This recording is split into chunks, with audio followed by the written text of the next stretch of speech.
Hello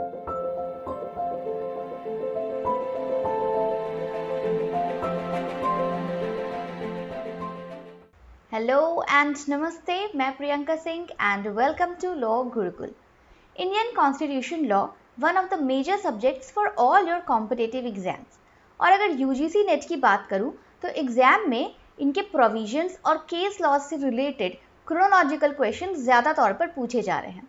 तो आज के एमसीक्यूज को हम इस तरह से सॉल्व करेंगे जिससे आपको समझ में आएगा कि अपनी प्रिपरेशन में किन चीज़ों पर अगर आप फोकस करेंगे तो क्रोनोलॉजिकल क्वेश्चंस को आप इजीली सॉल्व कर पाएंगे।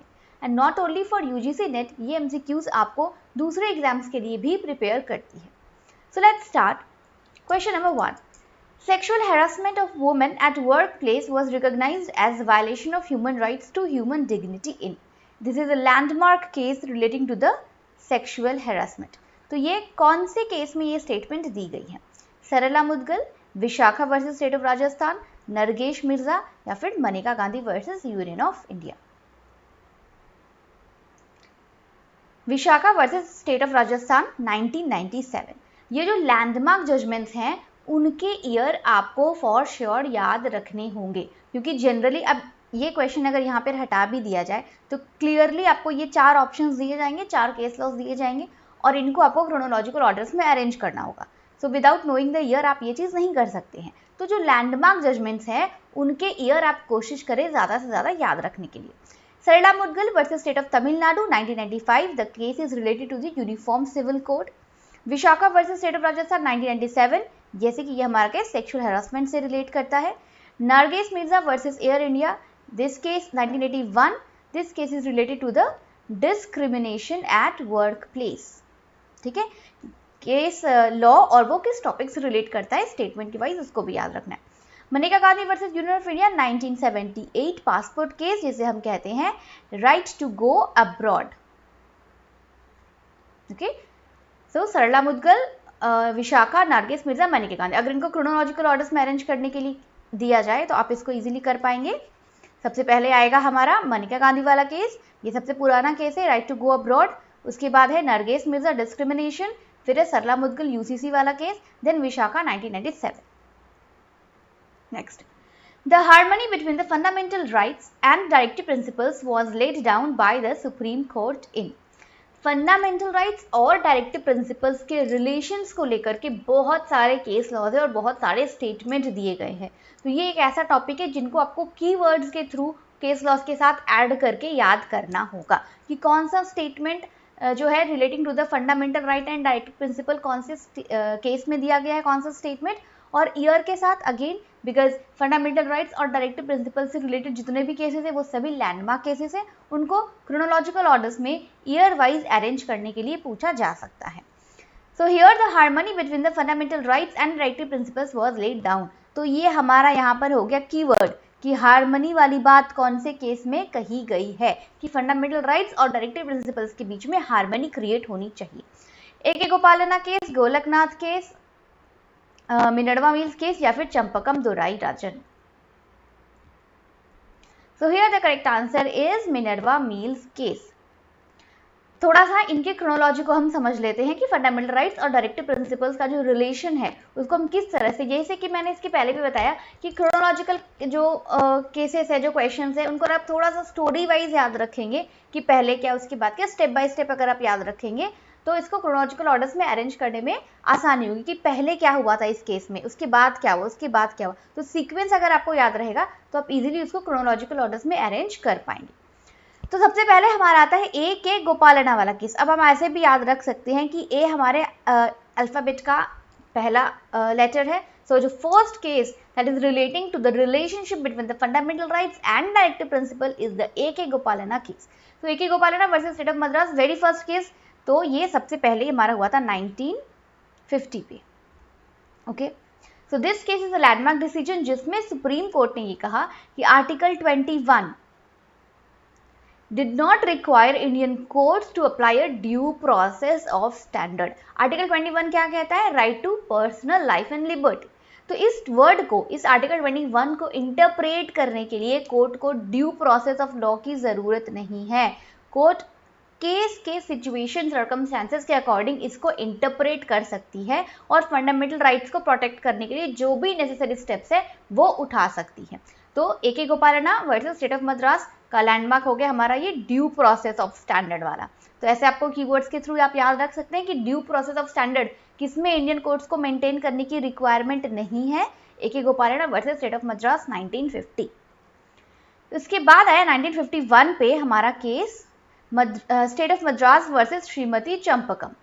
इस केस में भी फंडामेंटल राइट्स और डायरेक्टिव प्रिंसिपल्स को लेकर के कॉन्फ्लिक्ट रेज हुआ। तो इसमें कोर्ट ने ये कहा कि अगर किसी भी सिचुएशन पर फंडामेंटल राइट्स और डायरेक्टिव प्रिंसिपल्स के बीच में कॉन्फ्लिक्ट होता है तो fundamental right shall prevail. It held कि ये जो डायरेक्टिव प्रिंसिपल्स है वो फंडामेंटल राइट्स के को प्रोटेक्ट करने के लिए ही बना है। तो डायरेक्टिव प्रिंसिपल जो है वो फंडामेंटल राइट्स का सब्सिडाइड है, यानी फंडामेंटल राइट्स को इन्होंने ऊपर रखा और डायरेक्टिव प्रिंसिपल को इन्होंने नीचे रखा। तो ये केस भी एक लैंडमार्क जजमेंट है जो कि याद रहेगा। पहले वाले केस में हमने देखा कि आर्टिकल 21 यानी कि वो फंडामेंटल राइट्स को सुप्रीमेसी दे रहा है, और मद्रास वर्सेस श्रीमती चंपकम में भी क्लियरली कोर्ट ने ये कहा कि अगर नॉट ओनली आर्टिकल 21 किसी भी फंडामेंटल राइट्स और डायरेक्टिव प्रिंसिपल के बीच में अगर कॉन्फ्लिक्ट रेज हो रहा है तो फंडामेंटल राइट्स को प्राइमेसी दी जाएगी, वो ही प्रिवेल करेगा, और जो डायरेक्टिव प्रिंसिपल्स है वो सब्सिडाइडी है फंडामेंटल राइट्स के।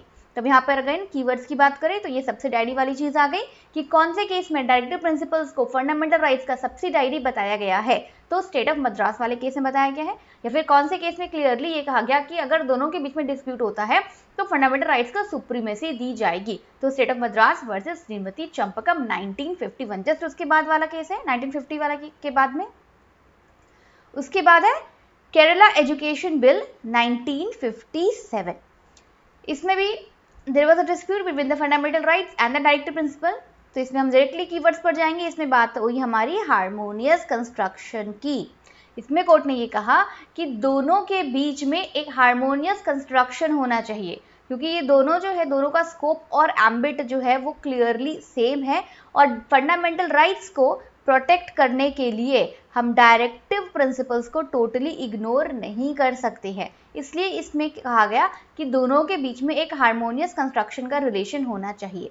जैसा कि हमने अपनी जो प्रीवियस एमसीक्यू क्वेश्चन था उसमें देखा कि इसमें पूछा गया हार्मनी किसके बीच में होनी चाहिए, तो अगर सिर्फ हार्मनी की बात हो रही है, ठीक है, तो वो है हमारा मिनर्वा मिल्स वाला केस। लेकिन अगर हार्मोनियस कंस्ट्रक्शन क्लियरली कहा जा रहा है और अगर आपको ऑप्शन में केरला एजुकेशन बिल वाला केस रहता तो आप इसको करेक्ट आंसर चूज करते, ठीक है, लेकिन वो ऑप्शन नहीं था, तो हम जो नियरेस्ट करेक्ट ऑप्शन है मिनर्वा मिल्स वाला उस पे गए। तो बेसिकली जो हार्मोनियस कंस्ट्रक्शन की बात कही गई है वो केरला एजुकेशन बिल वाले केस में की गई इन द ईयर 1957। नेक्स्ट है हमारा गोलकनाथ वाला case, Golaknath versus state of Punjab 1967। इस केस में कोर्ट ने ये कहा कि इन एनी केस पार्लियामेंट जो है वो could not curtail any of the fundamental rights in the constitution. कुछ भी हो जाए, फंडामेंटल राइट्स को पार्लियामेंट किसी भी सिचुएशन पर उसके साथ कॉम्प्रोमाइज नहीं कर सकता, फंडामेंटल राइट्स को कर्टेल नहीं कर सकता, उसको डिस्ट्रॉय नहीं कर सकता। फंडामेंटल राइट्स जो है वो इम्पॉर्टेंट है, it is one of the basic structure of our Indian constitution. तो इसको प्रोटेक्ट करना कॉन्स्टिट्यूशन और पार्लियामेंट दोनों की रिस्पॉन्सिबिलिटी है। तो गोलकनाथ वाले केस का क्लियर अगर हम कीवर्ड की बात करें तो यही है कि it can not curtail any of the fundamental rights, fundamental rights को कर्टेल नहीं किया जा सकता है। नेक्स्ट आ गया हमारा Kesavananda Bharati, one of the landmark judgment. इसमें बहुत सारे स्टेटमेंट है जो आपको याद रखने हैं, बट अभी हम सिर्फ फंडामेंटल राइट्स और डायरेक्टिव प्रिंसिपल के रिलेशनशिप की बात कर रहे हैं। ईयर याद कर रखेंगे 1973। Fundamental rights and directive principles aim at the same goal of bringing about a social revolution and establishment of a welfare state। इसमें थोड़ा सा elaborately इस चीज को डिस्कस किया गया कि जो फंडामेंटल राइट्स और डायरेक्टिव प्रिंसिपल्स हैं ये दोनों एक दूसरे के साथ ही चलते हैं, ठीक है। इनका ये कहना था कि फंडामेंटल राइट्स किस तरह से हम प्रोटेक्ट कर सकते हैं उसी को एक्सप्लेन किया गया है डायरेक्टिव प्रिंसिपल में। तो हम किसी एक को भी अगर इग्नोर करेंगे तो जो हमारा कॉन्स्टिट्यूशन का एम है वो फुलफिल नहीं होगा। तो इसमें कीवर्ड्स ये है, they are supplementary and complementary to each other. ये स्टेटमेंट बेस ज़्यादा करके यही वाला स्टेटमेंट पूछा जाता है एग्जाम में कि fundamental rights and directive principles are supplementary and complementary to each other. तो ये चीज कौन से केस में बताई गई थी? तो ये स्टेटमेंट दी गई थी in the case of Kesavananda Bharati case. Next हमारा आता है मिनर्वा मिल्स 1980, ये केशवानंदा भारती के बाद की बात है। तो इसमें थोड़ा सा और एलैबोरेटली इस चीज को डिस्कस किया गया कि दोनों के बीच में बैलेंस होना चाहिए, बिकॉज ये दोनों ही कॉन्स्टिट्यूशन के बेसिक स्ट्रक्चर्स में से आते हैं। तो अगेन इसमें ये हुआ कि दोनों में से हम किसी को भी प्राइमेसी नहीं दे सकते हैं। ये दोनों क्या है? एक ही गाड़ी के दो व्हील्स हैं। ये है, they are similar to the two wheels of a chariot and shall go together for a smooth journey।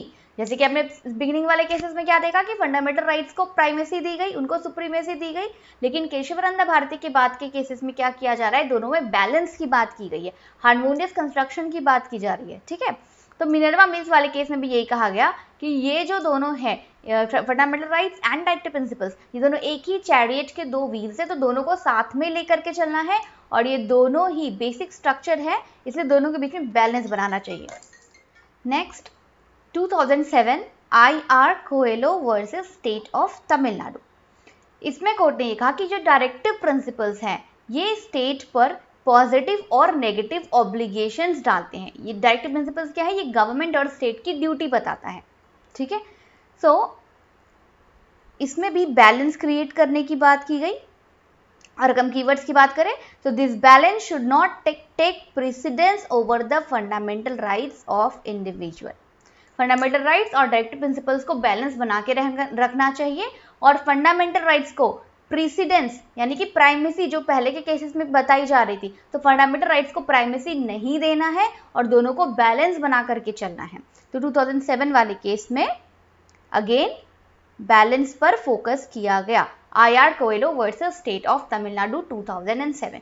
तो ये थोड़ा सा हमारा बेसिक क्रोनोलॉजी हो गया कि कौन से केस के बाद क्या आया।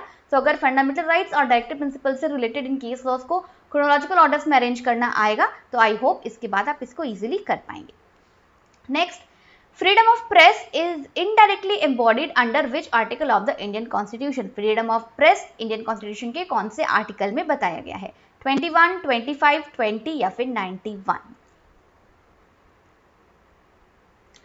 So here the correct answer is article 19(1) clause A।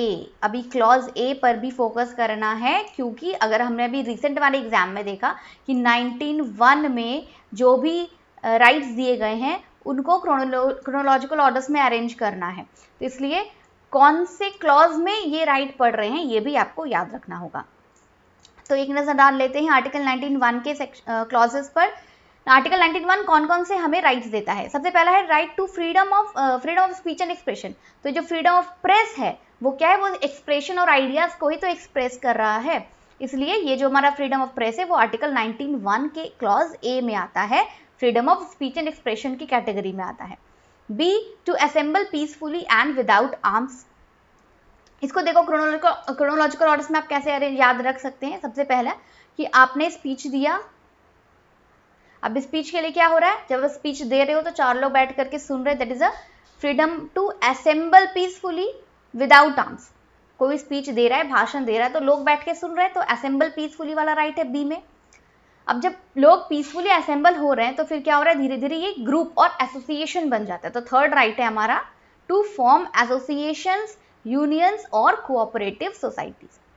अब सबने ग्रुप बना लिया, अब ग्रुप बनाकर क्या कर रहे हैं? जो स्पीच से हमने चीजें सीखी हैं उसको जगह जगह पे जाकर के उसको प्रचार कर रहे हैं। तो फोर्थ राइट हमारा हो गया to move freely throughout the territory of India. F को ओमिट कर दिया गया, ये राइट टू प्रॉपर्टी वाला था, लेकिन अब एक चीज इसमें ये भी याद रखना है कि एफ को जब सब ओमिट कर दिया गया तो उसमें क्लॉज को रीनंबरिंग नहीं की गई है। ये एफ का एफ जो है, अब ऐसा नहीं है कि आप इसको अगर लाइन वाइज याद रखो तो बीच में आप एफ स्किप कर दो और ये ई वाले को आप एफ में बता दोगे तो आंसर आपका रॉन्ग हो जाएगा, क्योंकि क्लियरली अगर ये पूछा जाए कि to reside and settle in any part of the territory, ये कौन से आर्टिकल में बताया गया? तो आपने सीक्वेंस याद कर रखा है कि पहले तो स्पीच वाला है, फिर असेंबल वाला है, फिर एसोसिएशन बनाना है, फिर मूव फ्रीली वाला राइट है, उसके बाद है रिसाइड करने वाला राइट। तो आप डायरेक्टली इसको कर दोगे, सॉरी ई ऊपर है ना, तो ऐसे इसको स्किप जो है वो चेंज नहीं करना है, ई पहले आएगा तो बीच में जो एफ वाला क्लॉज है राइट वाला उसको ओमिट करना है, वो याद रखना है कि उसको हटा करके उसके बाद नेक्स्ट जो राइट है उसको ऐड करना है। तो ई में हो गया हमारा टू डिसाइड, जब हम फ्रीली मूव कर रहे हैं उसके बाद हमें क्या राइट है कि हम एक जगह पर डिसाइड करें, सेटल करेंगे। अब रहने के लिए हमें पैसे चाहिए, इकोनॉमी चाहिए, तो वो कैसे होगा? बाय प्रैक्टिसिंग एनी प्रोफेशन, कोई हम ऑक्यूपेशन, ट्रेड, बिजनेस, जॉब करेंगे जब भी हम वहां पर सर्वाइव कर पाएंगे। तो ये हो गया हमारा बेसिक 1901 के राइट्स। अब इन्हीं राइट्स को क्रोनोलॉजिकल ऑर्डर्स में अरेंज करने के लिए अभी के रिसेंट के एग्जाम में पूछा गया था, ठीक है। तो अगर आप इस तरह से इसको याद रखेंगे तो आपको क्रोनोलॉजी याद रहेगी कि सबसे पहले हम स्पीच देंगे, फिर हम उसके लिए क्या होते हैं, लोग असेंबल होते हैं, असेंबल होने से फिर एसोसिएशन बन जाता है, एसोसिएशन बना करके हम जगह जगह घूमते हैं, घूमने के बाद किसी एक जगह पर हम सेटल होते हैं और फिर बिजनेस और प्रोफेशन को कैरी ऑन करते हैं। और बीच में ये एफ वाले क्लॉज को याद रखना है कि एफ को ओमिट कर दिया गया था, तो सीक्वेंस में नंबरिंग में आपकी गलती नहीं होनी चाहिए, ठीक है। नेक्स्ट पॉइंट इज कि आर्टिकल 19(1) के जो राइट्स हैं वो एब्सोल्यूट राइट्स नहीं है, इनमें रेस्ट्रिक्शंस है। तो ये जो रेस्ट्रिक्शंस है वो 19(2) पे बताए गए हैं। अब ये रेस्ट्रिक्शंस क्या क्या है ये भी आपको याद रखना चाहिए विथ सीक्वेंस, विथ ऑर्डर, कि कौन से ऑर्डर में ये जो है रेस्ट्रिक्शंस वो बताए गए हैं। तो सबसे पहले रेस्ट्रिक्शंस है सिक्योरिटी। अगर नेशनल सिक्योरिटी की बात आती है तो इन राइट्स को जो है ये राइट्स आपके एब्सोल्यूट नहीं, इनको रेस्ट्रिक्ट कर दिया जाएगा। अगर सॉवरेनिटी और इंटेग्रिटी ऑफ द कंट्री पे क्वेश्चन मार्क है तो भी आपके राइट्स को करटेल कर दिया जाएगा। अगर फॉरेन कंट्री से फ्रेंडली रिलेशन मेंटेन करना है और इसके बीच में ये जो 19 वाला राइट्स है वो अगर बीच में आ रहा है तो इसलिए उसको सस्पेंड कर दिया जाएगा। पब्लिक ऑर्डर को मेंटेन करने के लिए, डिसेंसी और मोरालिटी के पर्पज से, हेट स्पीच को रोकने के लिए, डिफामेशन को रोकने के लिए और कंटेम्प्ट ऑफ कोर्ट को रोकने के लिए, इन सब सिचुएशंस में जो आर्टिकल 19 के राइट्स दिए गए हैं वो आपको रेस्ट्रिक्ट कर दी जाएगी, उन पर रेस्ट्रिक्शन इंपोज कर दिया जाता है। तो ये रेस्ट्रिक्शन किस में दिए गए हैं? आर्टिकल 19 क्लॉज 2 में।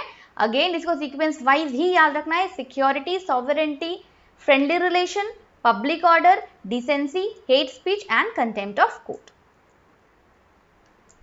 Moving on to the next question, the main object of article 39, जो हमारा डायरेक्टिव प्रिंसिपल्स है वो सभी डायरेक्टिव प्रिंसिपल्स आपको जो है आर्टिकल वाइज याद रखने होंगे। ये डायरेक्टिव प्रिंसिपल से कई बार इस तरह का डायरेक्ट क्वेश्चन आता है या फिर कई बार ये क्वेश्चंस मैच द कॉलम पे भी आते हैं कि कौन से आर्टिकल में कौन सा डायरेक्टिव प्रिंसिपल दिया गया, ठीक है। सो ऑब्जेक्ट क्या है आर्टिकल 39 का? Creation of just and human condition of work. इसमें equal pay for equal work, free legal aid, इस टाइप के जो भी राइट्स हैं कि जब आप वर्क कंडीशन से रिलेटेड क्या क्या प्रोविजंस आपको अपनाने चाहिए, स्टेट को अपनाने चाहिए, ये चीज बताई गई है हमारे आर्टिकल 39 में। आर्टिकल 30 क्लॉज 1 जो कि माइनॉरिटीज के राइट की बात करता है, that all minorities whether based on religion और language shall have the right. Article 30 के क्लॉज 1 में कौन सा राइट है? देखो ये भी चीज याद रखना है, नॉट ओनली आर्टिकल 30, आर्टिकल 30 के क्लॉज 1 में स्पेसिफिकली कौन से राइट की बात कही गई। यही सब छोटी छोटी चीजें जो है वो स्टूडेंट है एग्जाम में मिस कर जाते हैं। पढ़े तो है आर्टिकल 30 में माइनॉरिटीज और माइनॉरिटीज से रिलेटेड राइट्स हैं, लेकिन पूछ रहे क्लियरली कि आर्टिकल 30 क्लॉज 1 में जो उनको रिलीजन और लैंग्वेज से रिलेटेड राइट्स मिले हैं उनमें एग्जैक्टली कौन से राइट हैं? To establish and administer, to establish and maintain, to acquire property and establish, to establish religious institutions. Options भी ऐसे दिए गए हैं कि अगर आपको क्लियरली आर्टिकल 30 के प्रोविजंस नहीं याद है तो आप ऑप्शंस देखकर भी उसमें से जो है करेक्ट आंसर नहीं बता पाओगे, इसलिए एग्जैक्टली प्रोविजंस को याद रखना जरूरी है। तो आर्टिकल 30 क्लॉज 1 जो है वो राइट देता है to establish and administer. Property acquire करने का भी राइट है लेकिन ये 2 में बताया गया है, इसलिए ये वाला अगर आप ऑप्शन चुनोगे तो ये रॉन्ग हो जाएगा। आर्टिकल 30 क्लॉज 1 ये कहता है कि आप जो है रिलीजियस इंस्टीट्यूशंस को, एजुकेशनल इंस्टीट्यूशंस को स्टैब्लिश और एडमिनिस्टर कर सकते हैं। एजुकेशनल इंस्टीट्यूशंस के नाम पर आप प्रॉपर्टी एक्वायर कर सकते हैं, लेकिन ये राइट 32 में बताया गया। क्लियर है? प्रोविजन याद रहेंगे आर्टिकल 30 क्लॉज 1 के, जो कि माइनॉरिटीज के, जो कि रिलीजन और लैंग्वेज के बेस पर माइनॉरिटीज है, उनसे रिलेटेड राइट्स बताया गया है। Jain community not a minority community held in which case, Jain community जो है वो माइनॉरिटी में नहीं आती है, नॉट अ माइनॉरिटी कम्युनिटी। ये स्टेटमेंट कौन से केस में दी गई है? Very easy, Bal Patil versus union of India. In which case it was held the directive principle stand at par. अब डायरेक्टिव प्रिंसिपल और फंडामेंटल राइट से रिलेटेड एक और स्टेटमेंट है कि डायरेक्टिव प्रिंसिपल और फंडामेंटल राइट एट पार है। अब देखिए हमने बाद में जो भी केसेस देखे बिगनिंग वाले छोड़ करके, जिसमें बैलेंस बनाने की बात की गई, हार्मनी क्रिएट करने की बात की गई है ना, तो सभी चीजें जो है वो मिला जुला कर एक ही चीज पर आ रही है कि ये दोनों में बैलेंस बनाना चाहिए, लेकिन कीवर्ड्स हर केस के अलग अलग है। सिमिलरली इसमें भी किसमें कहा गया कि ये एट पार है, fundamental rights and directive principles at par, यानी दोनों सिमिलर ही हैं। हाँ, यहाँ पर भी वही चीज कही जा रही है, लेकिन कीवर्ड अलग है तो केस लॉज अलग हो गया। तो कौन से केस में ये बात कही गई थी? Air India versus Nargis Mirza, Air India statutory corporation, Grih Kalyan worker case, या फिर M H Hoskot versus state of Maharashtra. तो ये वाला केस तो पहले ही आउट हो गया, air India versus Nargis Mirza 1981, ये डिस्क्रिमिनेशन एट वर्क प्लेस वाली बात है। गृह कल्याण वर्कर केस, ये सब एमएच हॉस्कोट, गृह कल्याण वाला case is related to the equal pay for equal work, ठीक है। एंड एमएच हॉस्कोट ये स्पीडी ट्रायल से रिलेटेड केस है। तो यहाँ पे हमारा करेक्ट आंसर है Air India statutory corporation versus united labour union 1992। अब अगेन थोड़ा सा अगर याद रख सके तो क्रोनोलॉजिकल ऑर्डर्स के लिए ईयर को याद रख लें। एयर इंडिया नाला 1981, एयर इंडिया स्टैट्यूटरी 1992, गृह कल्याण 1991 एंड एमएच हॉस्कोट स्पीडी ट्रायल 1978। ये एमएच हॉस्कोट और ये सब ये लैंडमार्क केसेस है, तो ये इनका ईयर ट्राई करें याद रखने के लिए। Next, in which case constitutional validity of administrative tribunal act was challenged. इनमें से कौन से केस में एडमिनिस्ट्रेटिव ट्राइब्यूनल एक्ट के प्रोविजंस को चैलेंज किया गया? SP Sampath, union of India, L Chandra Kumar, R K Jain case. Administrative tribunal से रिलेटेड केस है, वेरी फेमस केस हमारा SP Sampath Kumar versus union of India. 42nd amendment में 323A एंड 323B ये दो न्यू प्रोविजंस ऐड किए गए relating to the provision of administrative tribunals to deal with certain dispute. Article 323A बात करता है that union government, state government and local other authorities and corporations controlled और owned by the government. And 323B बात करता है that not only parliament but state legislature may also make laws relating to the administrative tribunal की यहाँ पर बात हो रही है कि एडमिनिस्ट्रेटिव ट्राइब्यूनल से रिलेटेड जो लॉज हैं वो 323A के थ्रू के अंडर कोई भी यूनियन या फिर स्टेट गवर्नमेंट बना सकती है, और 323B पार्लियामेंट को के साथ साथ स्टेट लेजिस्लेटर को भी ये राइट देती है कि वो एडमिनिस्ट्रेटिव ट्राइब्यूनल से रिलेटेड लॉज को बनाए। एसपी संपत वाले केस में कहा गया that the tribunal is the real substitute of high court। इस केस में कहा गया कि एडमिनिस्ट्रेटिव ट्राइब्यूनल्स जो बने हैं वो हाई कोर्ट के सब्सटीट्यूट ही बने हैं, कि अगर कोई मैटर है, कोई डिस्प्यूट है, वो हम हाई कोर्ट पे नहीं जा रहे हैं और एडमिनिस्ट्रेटिव ट्राइब्यूनल में जा रहे हैं, तो दोनों की इक्वल वैल्यू है, दोनों के राइट्स जो हैं, जो पावर है हाई कोर्ट के और एडमिनिस्ट्रेटिव ट्राइब्यूनल्स के, वो इक्वल है। Which implies that tribunal is D jure and de facto substitute should have jurisdiction to decide the validity of any statute। जब हम इसको इक्वल मान रहे हैं तो एडमिनिस्ट्रेटिव ट्राइब्यूनल के पास भी इक्वल राइट्स हैं कि वो किसी स्टैट्यूट, रूल, रेगुलेशंस या फिर हाईकोर्ट के नोटिफिकेशंस को अपने अकॉर्डिंग अप्लाई करे, उसको इंटरप्रेट करे। क्लियर? तो एसपी संपत वाले केस में कहा गया कि एडमिनिस्ट्रेटिव ट्राइब्यूनल जो है वो हाईकोर्ट के स्टेटस के बराबर है और दोनों के इक्वल पावर्स हैं।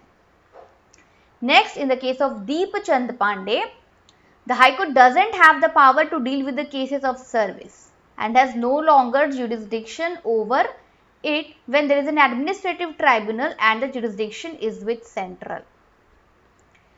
दीपचंद पांडे वाले केस में कहा गया कि हाई कोर्ट के पास पावर नहीं है सर्विस मैटर से डील करने के लिए। सर्विस मैटर से कौन डील करेगा? हमारा एडमिनिस्ट्रेटिव ट्राइब्यूनल डील करेगा। ठीक है, ये इस तरह से कीवर्ड्स को के थ्रू अगर केस लॉज को याद रखेंगे तो इजी है। एसपी संपत में कहा गया कि दोनों के इक्वल पावर्स हैं, और दीपचंद वाले केस में कहा गया कि हाईकोर्ट जो है वो सर्विस मैटर से डील नहीं कर सकती है, सर्विस मैटर से डील करने का राइट जो है वो एडमिनिस्ट्रेटिव ट्राइब्यूनल के पास है। इन एल चंद्रा केस, जिसमें अगेन आर्टिकल 323B को फोकस किया गया, दैट जुडिशियल रिव्यू वाला केस है कि एडमिनिस्ट्रेटिव ट्राइब्यूनल अगर कोई डिसीजन दे रही है उसको रिव्यू करना है, तो ये रिव्यू वाला जो पावर है वो किसके पास रहेगा? तो इस केस में ये कहा गया the purpose of the administrative tribunal was to supplement the existing court. Administrative tribunal जब बना था इसका पर्पस ही था कि हाई कोर्ट के बर्डन को कम करे, तो ये हाई कोर्ट का सब्स्टिट्यूट है। And the high court and the supreme court can never be curtailed by an legislative act. लेकिन इसका ये मतलब नहीं है कि हाई कोर्ट और सुप्रीम कोर्ट के पावर को हम कट करके वो पावर एडमिनिस्ट्रेटिव ट्राइब्यूनल को दे दें। तो जो रिव्यू का पावर है वो हाई कोर्ट और सुप्रीम कोर्ट के पास है। मैटर क्लियर हुआ? इस केस में ये इशू रेज हुआ regarding to the judicial review कि एडमिनिस्ट्रेटिव ट्राइब्यूनल्स के का जो जजमेंट है उसको रिव्यू करने के लिए हम कहाँ भेजेंगे? क्या उसको सिर्फ एडमिनिस्ट्रेटिव ट्राइब्यूनल ही रिव्यू करेगा या फिर इसको हम फर्दर हाई कोर्ट और सुप्रीम कोर्ट में दे सकते हैं? तो यहाँ पे ये डिस्प्यूट रेज हुआ कि जो इक्वल बैलेंस पर है, जब हम एडमिनिस्ट्रेटिव ट्राइब्यूनल और हाई कोर्ट को हम इक्वल मान रहे हैं तो इक्वल बेंच वाले में तो रिव्यू वाली बात ही नहीं आती। रिव्यू का मतलब होगा कि हम डायरेक्टली सुप्रीम कोर्ट जाएंगे। लेकिन इस केस में ये कहा गया कि हाई कोर्ट के पास तो ऑलरेडी पावर है जुडिशियल रिव्यू का, तो अगर हम एडमिनिस्ट्रेटिव ट्राइब्यूनल को इक्वल मान रहे हैं इसका मतलब ये नहीं कि हम हाई कोर्ट के पावर को कर्टेल कर दे। तो एडमिनिस्ट्रेटिव ट्राइब्यूनल के जजमेंट्स को रिव्यू करने का ऑर्डर हमारे हाई कोर्ट और सुप्रीम कोर्ट दोनों के पास होता है।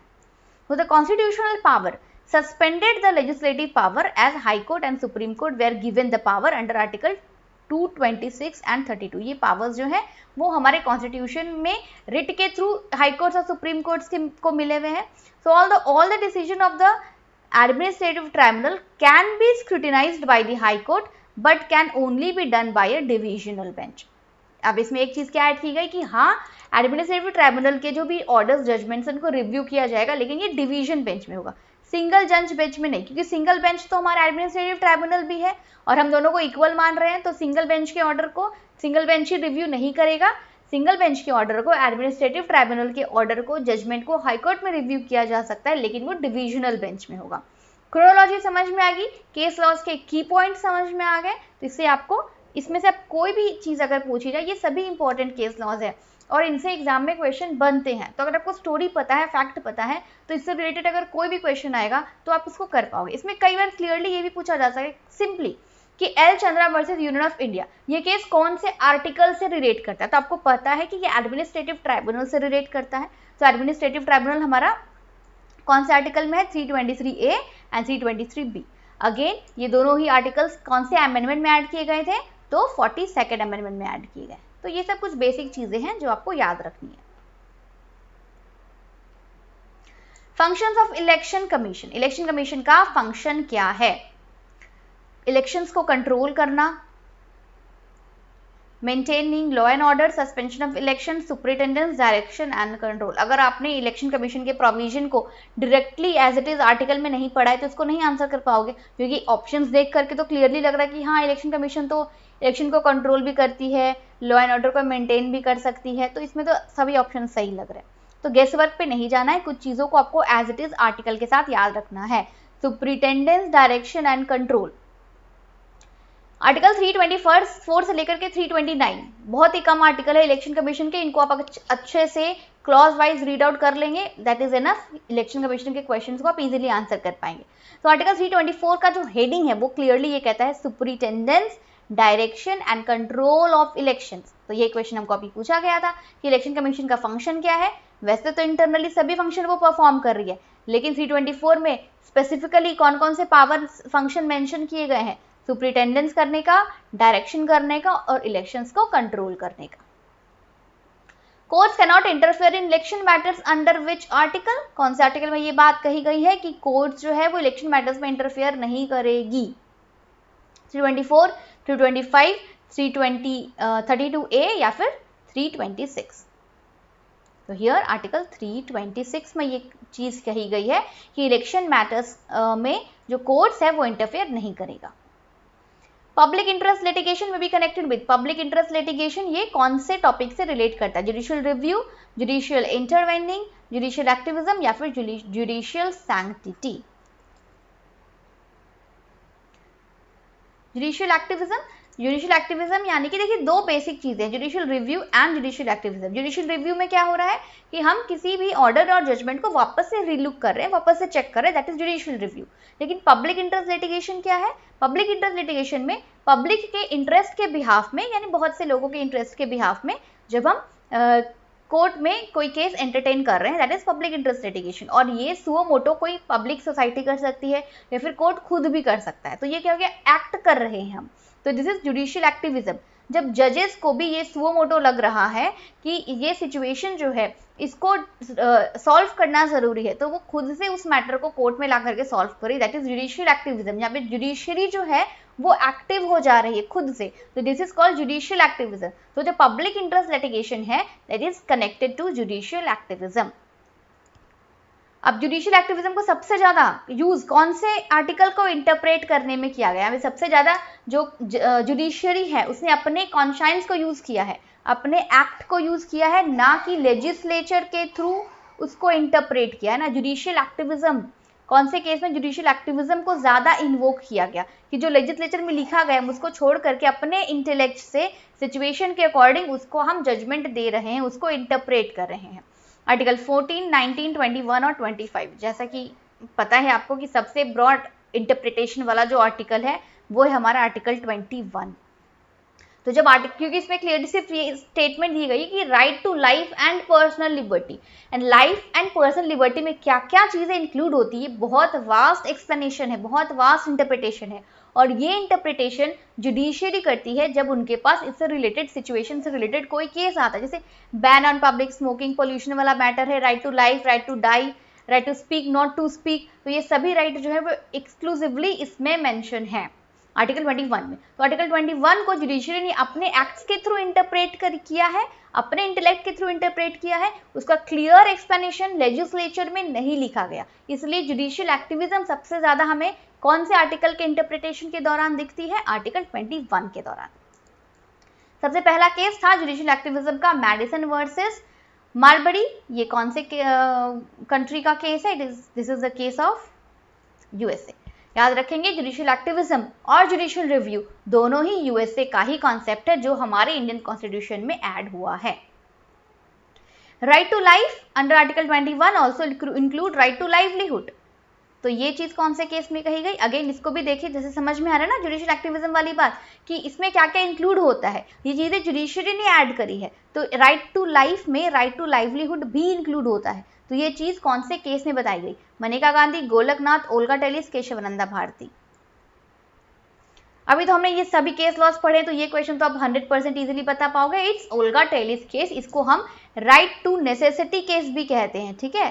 This is also called necessity case, यानी लाइवलीहुड, जीने के लिए जो चीजें जरूरी है उनसे रिलेटेड राइट, तो नेसेसिटी वाला केस। सो ये हो गए हमारे कुछ MCQs। आई होप इस वीडियो के थ्रू आपके नॉलेज में जरूर कुछ एड ऑन हुआ तो please subscribe the channel. Stay calm, be confident, best of luck.